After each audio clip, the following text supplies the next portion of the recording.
Here's the video for page 7 of unit conversions.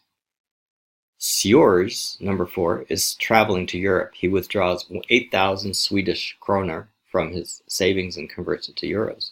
The local bank buys kroners at this rate and sells kroners at this rate. Okay, so again, just like last page, take the bank and you, or in this case it's yours.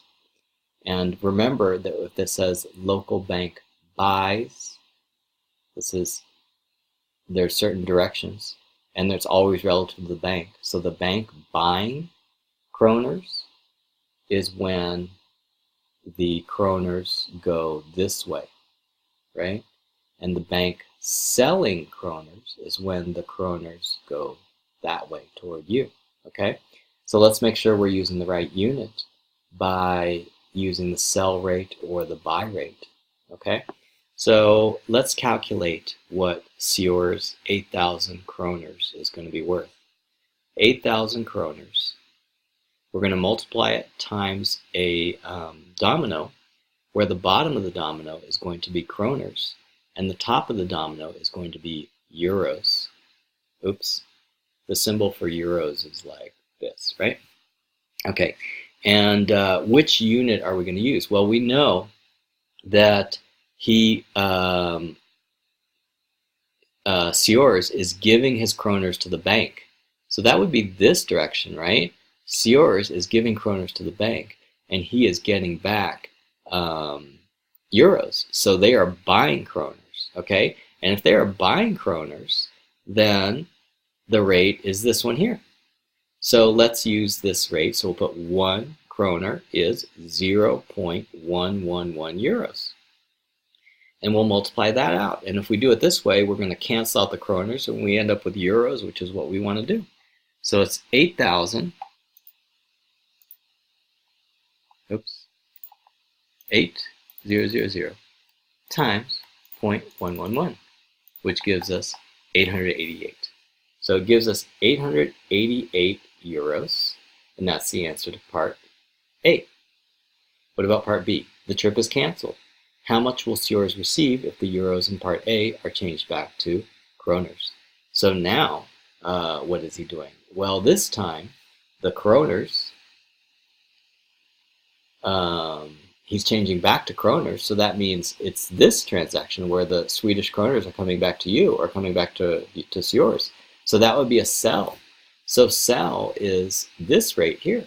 So now we're going to use that orange domino instead. So we're going to start out with 888 euros, and then we're going to multiply a domino with euros on the bottom and kroners on top. How do we know that euros go on the bottom? Because we want the euros to cancel out. So that's why we put euros on the bottom. So the euros in this case are going to be 0.121 euros, 0.121 euros, and on top we're going to put 1 Swedish krona. So that'll be 888 divided by 1.121 euros, and that gives me 7338.84. 7338.84 kroners. So he started out with 8,000. He didn't spend any, he just exchanged it with the bank twice, and he ended up with much less, 7,338.84.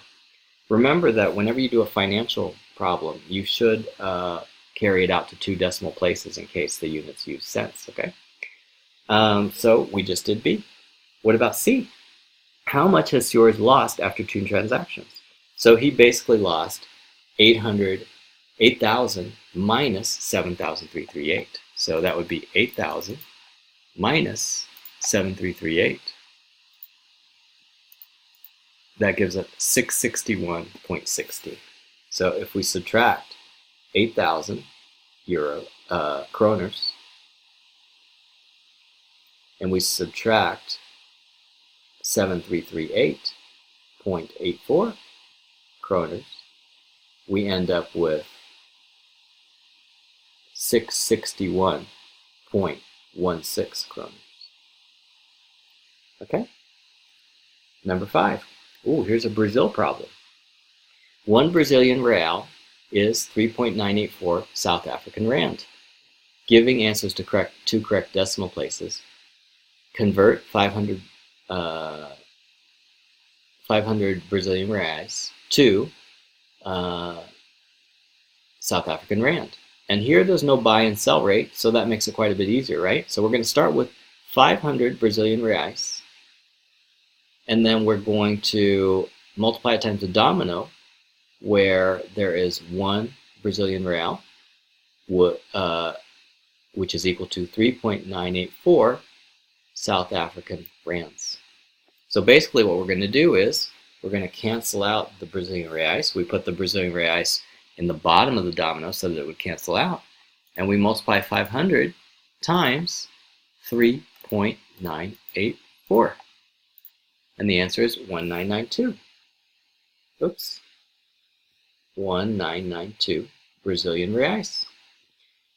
Okay, that's part A. What about B? Find how many Brazilian reais it costs to purchase 500 South African rand. Okay, so we have 500 South African rand. How many Brazilian reais is that? So in this case, we're going to use the exact same domino. That's the only one we got. Except in this case, we want to put ZAR, Z-A-R, on the bottom because we want the ZAR to cancel with the original ZAR. So we put 3.984 on the bottom, and on the top, we put 1 Brazilian real. So it's 500 divided by 3.984. 3.984. So it'll be 125.50. Okay? And 125.50 Brazilian reais is how much it costs to purchase 500 ZAR. All right. Number 6, last one on this page. James, who lives in UK, travels to Belgium. The exchange rate is 1.173 euros to 1 British pound, with a commission of 4 British pounds, which is subtracted before the exchange takes place. James gives the bank 250 British pounds. Okay, so this is another way for banks to make money. Instead of charging an exchange rate that is slightly unfair to you and making money that way, what they can do is they can charge a commission, which is a straight up cost or percentage of the amount you're going to change. So James wants to exchange 250 GBP. But the first thing the bank is going to do is they're going to charge him a commission of 4 GBP. So in the end, he only is exchanging 246 GBP. They already made 4 GBP. So in this case, he's going to take his 246 GBP and he's going to multiply it times a domino where there's a GBP on the bottom and a euros on top. And the reason why you know that the GBP goes on the bottom is because you want it to cancel out with the original GBP. And in the domino, you're going to fill in, you're going to fill in 1.173 and 1. The 1 goes with the GBP, and the 1.173 goes with the euro. So basically what we're going to do is 246 times 1.173 euros. That's equal to 288.56 euros. So that was A. Okay, the amount of euros he receives. He buys 1 kilogram of Belgian chocolates at 2.25 euros. Wow, how international. First UK, then Belgium. Okay, so he's going to subtract a certain amount of Belgian chocolate cost, right? And just to make things difficult, they tell us he's going to buy 1 kilogram of Belgian chocolate, but they don't tell us how much that costs. But they do tell us that the Belgian chocolate costs 2.25 euros per 100 grams. So first thing we need to do is we need to change our 1 kilograms into grams. We do that with a domino that has kilograms and grams in it. Kilograms, of course, in the bottom so that it cancels out. We know that there are 1,000 grams in a kilogram. And then we also know that there are 2.25 euros per 100 grams.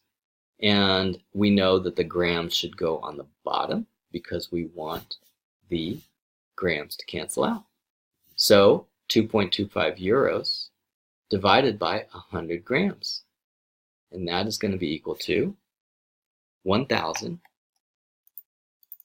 Do all the multiplications first, then start dividing. So 1,000 times 2.25, it saves you on parentheses, okay?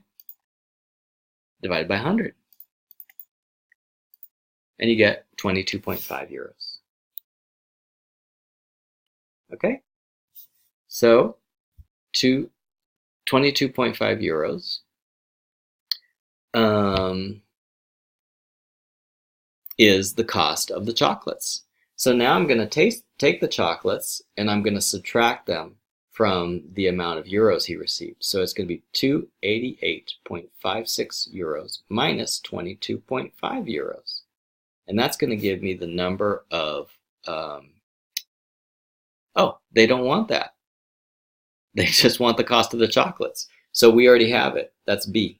Okay, so we already have the answer for A, which is 288.56. And we have the answer for B, which is 22.5. And that's all they wanted. So we don't need to figure out how much money was left over. I was like thinking it was more complicated than it was. So that's it for page 7. So last step for B, we need to find the number of GBPs, which are equivalent to 22.5 euros, because they asked for the cost of his chocolates in GBP, not in euros. So 22.5 euros, multiply it times a domino with euros on the bottom and GBP on top. It would be the same exchange rate we used before, which is this one. So 1.173 euros. That would go on the bottom, right? Because we're talking about 1.173 euros to 1 GBP. Okay, so it's actually like upside down version of that, right? Then we just do the multiplication calculator. So we'll do 22.5 times 1, times 1, so times 1 is nothing, so we'll just do divided by 1.173, 19.18, so the answer is 19.18 GBP, so that's the answer to B.